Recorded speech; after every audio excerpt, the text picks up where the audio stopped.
नमस्कार दोस्तों, पांचों राज्यों के चुनावी नतीजे लगभग फाइनल हो गए हैं, लेकिन सबसे बड़ा बखेड़ा बंगाल के नंदीग्राम सीट पर हुई है, जहां से खुद ममता बनर्जी उम्मीदवार थी, तो वहीं भारतीय जनता पार्टी की तरफ से शुभेंदु अधिकारी मैदान में थे। पहले तो मीडिया ने छापना शुरू कर दिया कि नंदीग्राम में हारते हारते ममता बनर्जी ने पलटी बाजी 1200 वोटों से जीती। आप जागरण की यह रिपोर्ट देख सकते हैं। न्यूज 18 ने भी छापा कि ममता बनर्जी ने जीता नंदीग्राम का महासंग्राम, बीजेपी के शुभेंदु अधिकारी को 1200 वोटों से दी मात। टाइम्स नाउ हिंदी ने भी लिखा, नंदीग्राम सीट पर ममता बनर्जी ने जीत दर्ज की, लेकिन कुछ ही घंटों बाद ये सभी पलटते हुए दिखे। प्रिंट मीडिया ने यह छापना शुरू कर दिया कि नंदीग्राम सीट पर ममता बनर्जी हार गई है और शुभेंदु अधिकारी जीत गई। लेकिन सच्चाई क्या है? नंदीग्राम सीट से किसकी जीत हुई है और कौन हारा है, आपको आगे बताएंगे।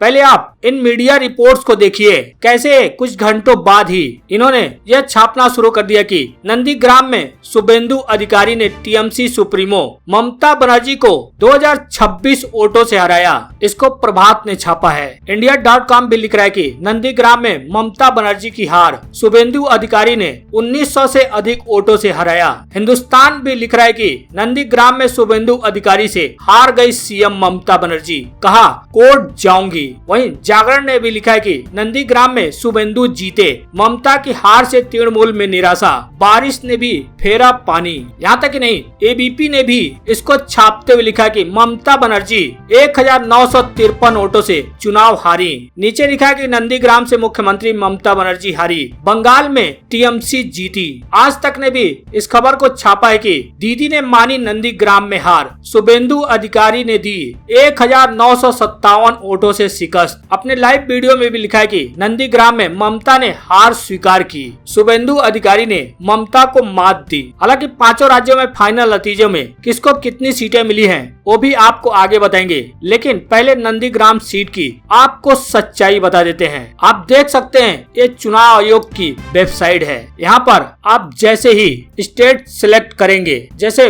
वेस्ट बंगाल सिलेक्ट किया और यहाँ पर विधानसभा में जाकर नंदीग्राम सर्च किया, तो आप देख सकते हैं ये नंदीग्राम है, वेस्ट बंगाल। यहाँ पर शुभेंदु अधिकारी जो कि भारतीय जनता पार्टी के प्रत्याशी हैं, उनको ईवीएम वोट 82,551 वोट मिले हैं। वोट शेयर 47.42% है और वहीं ममता बनर्जी को 84,004 वोट मिल चुके हैं। ममता बनर्जी का वोट परसेंटेज 48.25 है, यानी कि लगभग 1,400 से ज्यादा वोटों से ममता बनर्जी अभी भी आगे है। इस हिसाब से अब तक ममता बनर्जी नंदीग्राम सीट से हारी नहीं है, लेकिन तमाम मीडिया चैनल कभी शुभेंदु अधिकारी को जितवा रहे हैं तो कभी ममता बनर्जी को हरवा रहे हैं। तो आपने सच्चाई देखी। ये चुनाव आयोग की आधिकारिक वेबसाइट है, आप खुद भी इस वेबसाइट पर जाकर देख सकते हैं कि हालात क्या हैं। हालांकि हो सकता है काउंटिंग और भी बची हुई हो तो ये आंकड़े बदल सकते हैं, लेकिन वर्तमान में ममता बनर्जी लगभग 1400 से ज्यादा वोटों से शुभेंदु अधिकारी पर बढ़त बनाई हुई है। अब इससे माना जा सकता है कि ममता बनर्जी का नंदीग्राम सीट से जीतना लगभग तय हो सकता है, क्योंकि 1500 वोटों से ममता बनर्जी बढ़त बनाई हुई है। हालांकि रिजल्ट डिक्लेयर नहीं हुआ है अब तक, लेकिन कुछ ही घंटों बाद रिजल्ट डिक्लेयर हो जाएंगे, तब जाकर यह पता लग पाएगा कि आखिर नंदीग्राम सीट पर ममता बनर्जी जीतती हैं या फिर से कोई बड़ा उलटफेर हो सकता है। इन पांचों राज्यों के लगभग फाइनल नतीजे भी एक एक कर सामने आने लगे हैं। सबसे पहले बंगाल की कुल 292 सीटों की बात करें तो अब तक 139 सीटों के नतीजे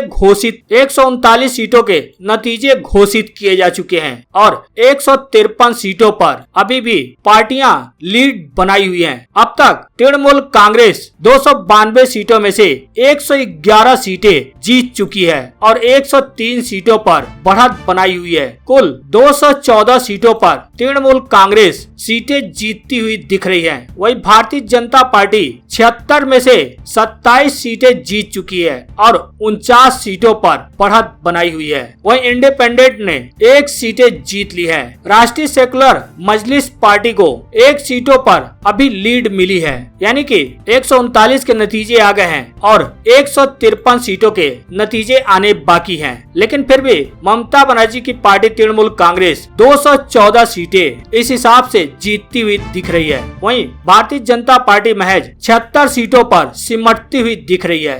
वहीं बात करें तमिलनाडु की, कुल 234 सीटों के तो सभी सीटों के रुझान आ चुके हैं और 18 सीटों के नतीजे भी आ गए हैं। बस 216 सीटों पर काउंटिंग लगातार चल रही है। इसमें से AIADMK 70 सीटों में से 8 सीटें अब तक जीत चुकी है और 62 सीटों पर बढ़त बनाई हुई है। भारतीय जनता पार्टी कुल टोटल 3 सीटों पर बढ़त बनाई हुई है। वहीं CPM 2 सीटों पर बढ़त बनाई हुई है। CPIM ये भी 2 सीटों पर लीड कर रही है। DMK जो कि कांग्रेस के साथ मिलकर चुनाव लड़ी है, वो 130 सीटों में से 9 सीटें जीत चुकी है और 121 सीटों पर बढ़त बनाई हुई है। वहीं इंडियन नेशनल कांग्रेस 16 में से 1 सीटें जीत चुकी है और 15 सीटों पर बढ़त बनाई हुई है। इंडियन यूनियन मुस्लिम लीग 1 सीट पर बढ़त बनाई हुई है। MNM 1 सीट पर बढ़त बनाई हुई है। पटाली मक्कल कच्ची 5 सीटों पर बढ़त बनाई हुई है।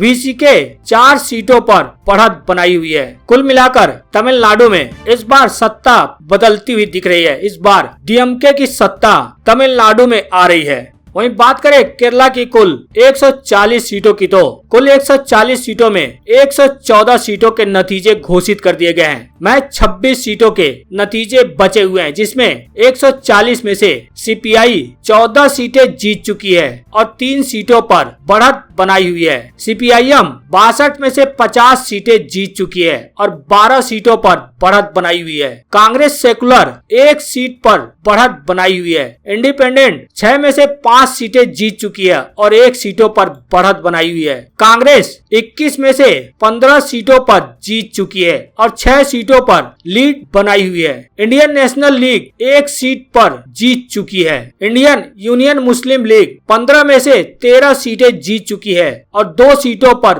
बढ़त बनाई हुई है। JKC 1 सीट जीत चुकी है। जनता दल सेकुलर 2 में से सभी 2 सीटें जीत चुकी है। केरला कांग्रेस 2 में से 2 सीटें जीत चुकी है। केरला कांग्रेस जैकब 1 में से 1 सीटें जीत चुकी है। केरला कांग्रेस M 5 में से 4 सीटें जीत चुकी है, 1 सीटों पर लीड बनाई हुई है। केरला कांग्रेस B 1 में से 1 सीटें जीत चुकी है। LJD 1 सीटें जीत चुकी है। नेशनल सेकुलर कॉन्फ्रेंस 1 सीटें जीत चुकी है। नेशनलिस्ट कांग्रेस पार्टी 2 में से सभी 2 सीटें जीत चुकी है। RMP ऑफ इंडिया 1 में से 1 सीटें जीत चुकी है। यहाँ एक बार फिर पिनराई विजयन की सरकार वापसी कर रही है। पूर्ण बहुमत से भी ज्यादा सीटें पिनराई विजयन सरकार को मिली है। वहीं बात करें आसाम की कुल 126 सीटों की, तो अब तक 48 सीटों के नतीजे आ चुके हैं और 78 सीटों पर लीडिंग चल रही है। इसमें से all India United democratic front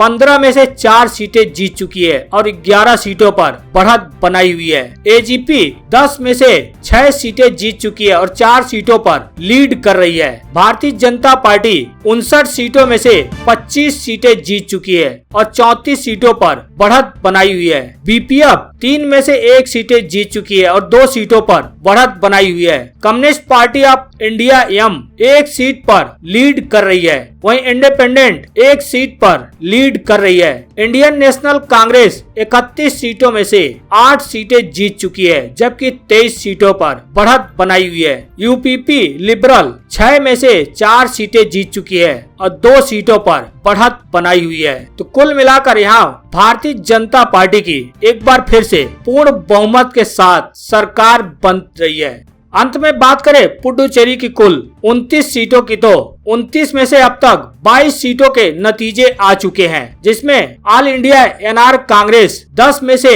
सभी 10 सीटें जीत चुकी है। वहीं भारतीय जनता पार्टी 5 में से 3 सीटें जीत चुकी है और 2 सीटों पर लीडिंग चल रही है। डीएमके 6 में से 3 सीटें जीत चुकी है और 3 पर लीडिंग चल रही है। इंडिपेंडेंट 6 में से 4 सीटें जीत चुकी है और 2 पर बढ़त बनाई हुई है। इंडियन नेशनल कांग्रेस 2 सीटें जीत चुकी है। तो कुल 22 सीटों के रुझान सामने आ चुके हैं। हालांकि अब पुडुचेरी में भारतीय जनता पार्टी प्लस की सरकार बनती हुई दिख रही है। कुल मिलाकर यहाँ पर भारतीय जनता पार्टी प्लस को 19 सीटें मिल रही है और कांग्रेस प्लस को 11 सीटें मिल रही हैं। इस हिसाब से बहुमत का आंकड़ा पार करती हुई एनडीए दिख रही है। हालांकि कुछ ही सीटों के नतीजे आने बाकी हैं, लेकिन कुछ ही देर में सभी सीटों के फाइनल नतीजे घोषित कर दिए जाएंगे।